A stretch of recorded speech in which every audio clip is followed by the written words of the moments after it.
Welcome to Engage People and Drive Change. I'm Jonathan Banks here with the absolutely delightful Meida Surya. Meida, how are you? I'm great, Jonathan. How are you? Well, I think I'm doing pretty good. It's a beautiful day here in Minneapolis. And I know that everybody watching wants to talk about ways to measure, and manage people engagement. Yeah, people engagement is what we say because the threads between stakeholder, workforce, and community engagement are brightly textured and interwoven. And it reminds us that we're just people. And when we understand people, we understand how to create our best world. Yeah, that's right. That's right. I love how you said that too, because when we get a clear sense of what people want for their better tomorrow, then we can deliver products and services to make that tomorrow a reality for them and really create our best world. So let's get into messaging, managing, and measuring people engagement. Absolutely. I was waiting for you to talk about that and to get us going. But just first, before we get to that, I want to give a big shout out to Dakota County Library. That team has been partnering with Next to create engaged workplace priorities for 2023. It's been a super human-centered process. We've learned so much about what the people at Dakota County Library want for their better tomorrow. So much so that we're able to work together and create key actions that the team can use to get there and to create a more engaged workplace. So I want to give a big congratulations to our friends out at Dakota County Library. Well, I'm glad you brought them up because that's an initiative where we get to the message, manage, and measure framework that was applied just as we do with Catalyst Advantage. Oh yeah, that's really great. That's a good point. Thanks for bringing that up. Because I think that will mean a lot to our audience here today. And so, Catalyst Advantage is something you can learn about by going to the Next website, ncxt.co. And there you can learn how to go through a step-by-step message, measure, and manage framework to help implement challenging change in your organization. So go ahead and check that out. Thanks for bringing it up, Meida.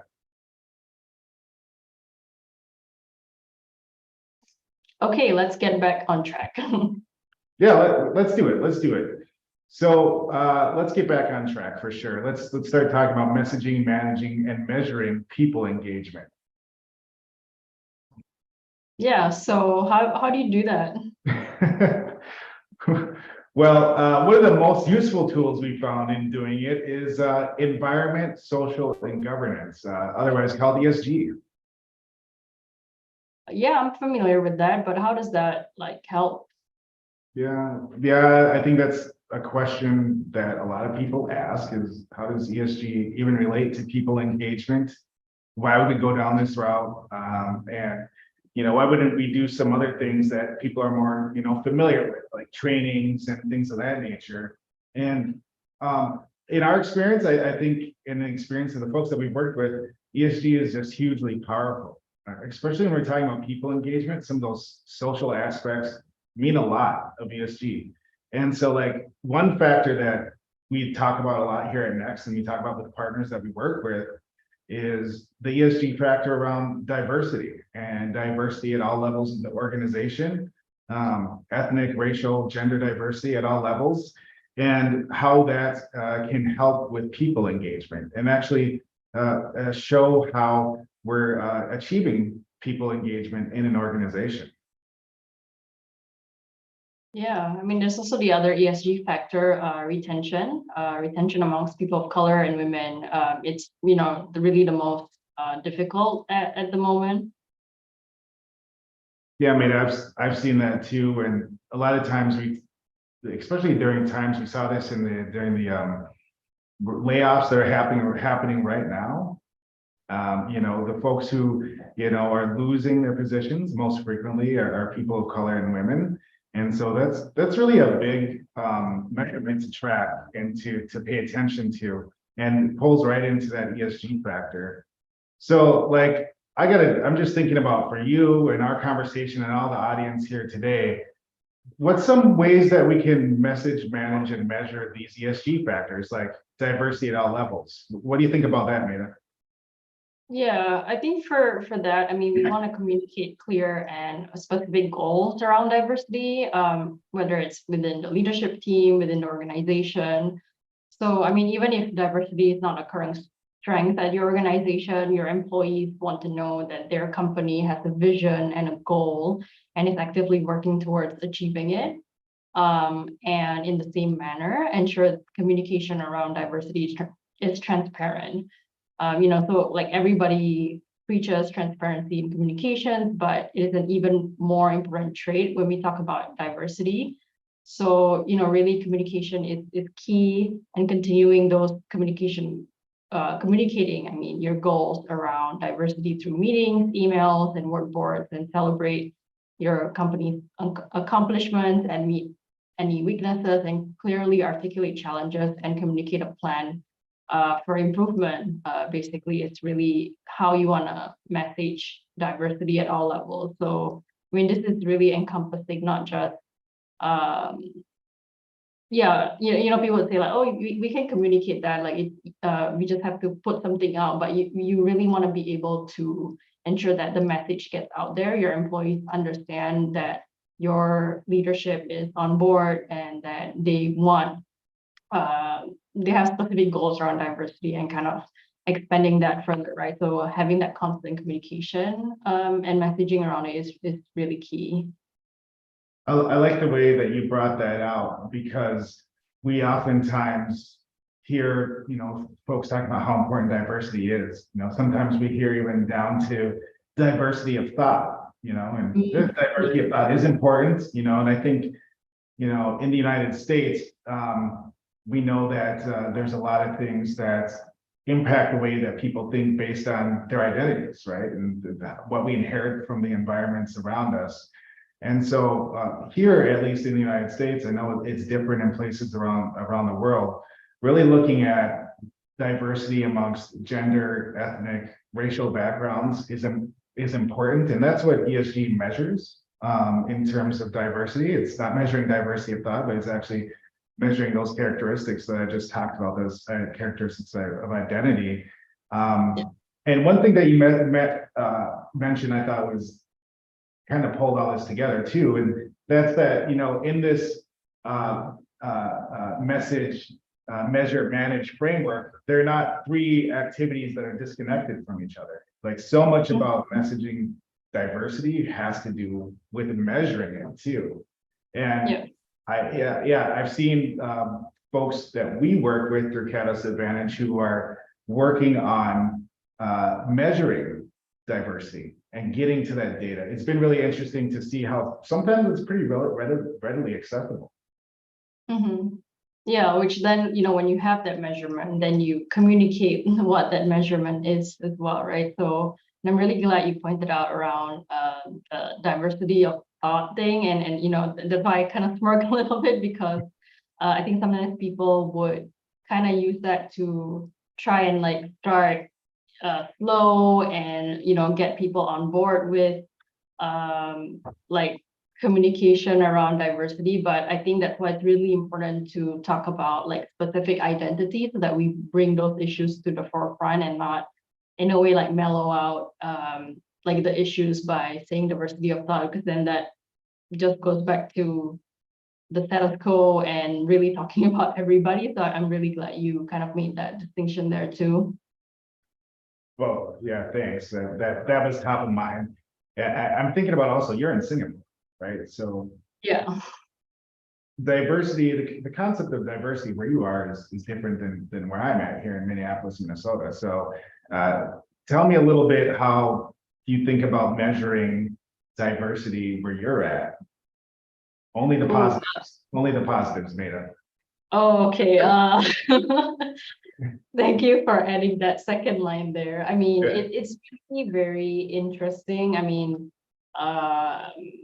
Singapore is quite like multicultural and diverse already. And I think, I mean, it's also evolved, right? Right now, there's a lot of there's a really big like expat community, and so I mean I have to point that out because that leads to, or we have to name and recognize that expat communities are like privileged in a lot of ways, and but at the I don't want to call it a spectrum, but on the other end of it, we also have like diversity of like folks who are on, like lower wage workers, whether they're migrant workers or domestic workers as well, usually coming from Bangladesh, Philippines, Indonesia, Myanmar, and etc. So I think that when we talk about diversity here, it's really, really depends on the context, because if you talk about local diversity, like 70% of people in Singapore are ethnically Chinese, and lower percentage are like about 12% are Malays, and about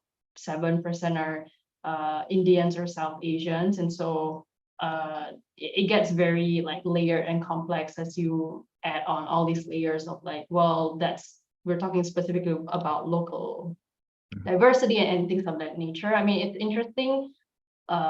I think context is what matters, because if you're talking about like the workplace, for example, I think that it's a lot more sensitive in the sense that I think because these issues, in my mind, like thanks to the like global focus on like diversity, equity, and inclusion, it's something that's actually growing momentum here, and I think in a very interesting way, because now actually people are more hypersensitive about these like issues. And what I find is super interesting is that people tend to deflect like, oh, that's a Western concept or an issue, whereas it is not, and it's a global issue. And I think the threats kind of echo throughout, right? Where people want to be good people, and when you find out that they may not be good people, it's something that they inherently go like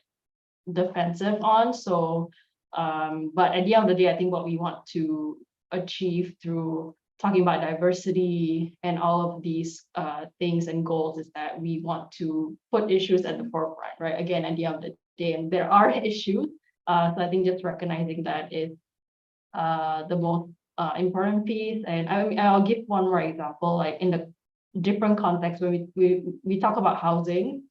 I won't go too much into detail. People can Google HDB. It's a whole concept here in Singapore, but like HDB actually have racial quota. So there's actually a whole like quota system around like racial diversity that you can have in like the housing system, which right. So I was actually surprised, like, oh, I mean, we don't have this in the workplace, which I mean, not that you should or that you shouldn't. I think it was just interesting at how when I say context, like housing versus the workplace, to me, they're all very interconnected, like things that we do in the in how we live, but they're so different when it comes to like how it shows up. So I'll pause there. Yeah, well, no, I mean, you got me thinking, because we're talking about messaging diversity here, and you started, just when you're thinking about, okay, the mixture of ethnic or racial diversity in a housing, in housing where you are, I know that that's something that is actually very in where I'm at, that's something that you can't really do. There's other factors that you come into play that sooner or later get to those factors. But it's not some, you can't discriminate based on race, either for privilege or not for privilege. And so that's interesting to think about it that way. But, when we talk about why diversity is important in an organization, a lot of times what we're going for is some sort of parity with our community that we work within, right? And so one of the powerful messages to bring out, say if we're working, within a county library setting, for instance, is that, our county library staff should be representative of the communities that we serve. And that helps us out so much, because when we have somebody who comes in who speaks in a certain language or has different cultural practices, et cetera, we can meet them where we're at because that's how we're staffed. And also, we're able to grow more competency within our organization about being of service to our community because now we have that diversity on our team and we're starting to be inclusive of practices and ideas and traditions in the way that we develop the next generation library that's here to serve the county. So that's kind of how we would think about that in the United States. I wonder if there's any parallels to where you're at as far as trying to have organizations reflect the communities that they serve. Yeah, I think I haven't seen that, and now that you're saying it, I was like, oh, that should really make more sense, right? As kind of like a baseline. I think what I can point to again is back to the, well, I think first of all, the recognition of the issue itself isn't as prominent because as I said, people would kind of say like, oh, that's a Western issue. Like, I mean, Singapore's already diverse, like melting pot and all of this. And so I do, I think that's actually a good point. Like perhaps when the messaging around like, saying that we, at the end of the day, what we want is to ensure that we reflect the customers that we're trying to serve, or like people with our services and whatnot. Yeah, I do wonder how folks would respond to that. I think just because of the way it was introduced here in Singapore and the hypersensitivity and culturally like how people react to it. I think now that you're pointing it out, right? I feel like now for me, I kind of want to respond in a way that like, okay, how do I get at an angle that would make sense? And actually, you're just making me realize like, as I said, like there's a common thread in the global space. So, and I actually believe that, okay, that not everything needs to have its own, like, oh, just because this is what's happening in the US, that it's going to be very, very different in Singapore. Sometimes, yes, but at other times, not. So I'm like, oh yeah, why haven't I tried that? Having a conversation with someone leading with that, right? Like, oh, why don't we want to represent like the community or like the citizens, basically? So yeah, actually that, yeah. Well, like you said, context, and so I Bring it back at me. Yeah. And I would love to, and I was curious about the housing too, because I'd love to see how that might apply in a situation on my side of the world. And as much as we talk about diversity, messaging it, measuring it, that we've talked about in the conversation so far, we know that when it comes to tough economic times, when it comes to just for organizations to be stressed and go back to their defaults, retention for BIPOC staff and women staff of all levels in the organization is hard for organizations to do, to actually retain those employees. And if we're measuring diversity and we're simply working to make sure that those measurements look good and we don't have an eye on retention, those measurements aren't going to look good for long because the organizations are a reflection of this, of a lot of times of the systems that they're within, right? And so when they fall back to their defaults, they'll probably they likely fall back to a lot of bias and privilege and the staff that remains. And so what are some ways that you think about impacting retention in a way that is manageable even through stressful economic times, like a lot of organizations and libraries are going through right now?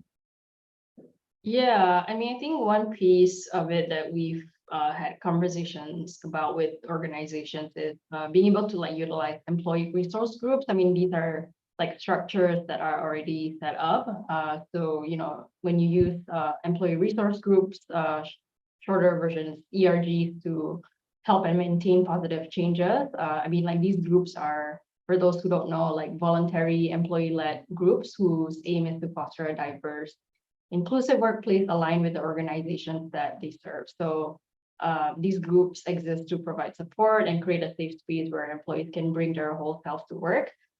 So you could invite employees not currently part of chartered communities to help run an event or participate in other ways that contribute to the objectives of the group. And that's really to foster a sense of collective accomplishment and bring about excitement in the workplace. So I think there's a lot of definitely like trains of thought of like how to best structure this, and a lot of organizations and companies do it differently depending on like how their leadership team is supporting the effort, the kind of even like budget and different sometimes like charters or policies that they would create, and how much they actually employee resource groups can really even influence product, for example, right? Like, so it's I mean, the point of employee resource groups is really to be a space for folks who don't typically have a space with people who look like them to be around each other. I mean, not everybody feels the same way, but I think it's an opportunity to do that, right? So to go a little bit deeper, sometimes there's kind of this debate in the world of LinkedIn. I'll just put it out that way, or of like whether or not to invite allies of that part of the group to be in the employee resource group. And I've seen it play out in a lot of different ways. And I think, again, it depends. To me, like really the main purpose is so that you can be around people that you don't, that look like you, but that you don't typically are around, and have a safe space to like talk about different issues. And that really includes, I mean, I'll just name it like microaggressions in the workplace, racism, all these things, and have a safe space where people perhaps like actually experience the same thing and really be able to support each other and help each other through that. And that's why I mentioned policies. So even things to bring things up to within the organization, or like even work through restoratively with folks who, to ensure that it doesn't have to be a big thing, to kind of lead to different like consequences that are more legal related, but it could also be having conversation with the person who perhaps didn't know that they were microaggressing someone else. And so I've seen it can really go in a lot of like different directions. And the other point I touched was around even influencing products, right, within the organization. So I mean, because while you have employee resource groups of people with specific identities, even like veterans and all of these things, and let's say you have a product that is a vest and you want to test it out, or like you would know that these employee resource group folks, their social networks are people who look like them and are within that community, and you can actually leverage that in a lot of ways, right? So that's something that I think sometimes people don't think about, and I think it falls flat or short when it becomes like this is a social thing. And yes, it can be, and it should, but it can also be a lot more intentional and impactful in all these other ways that if you get creative about it, you can do that.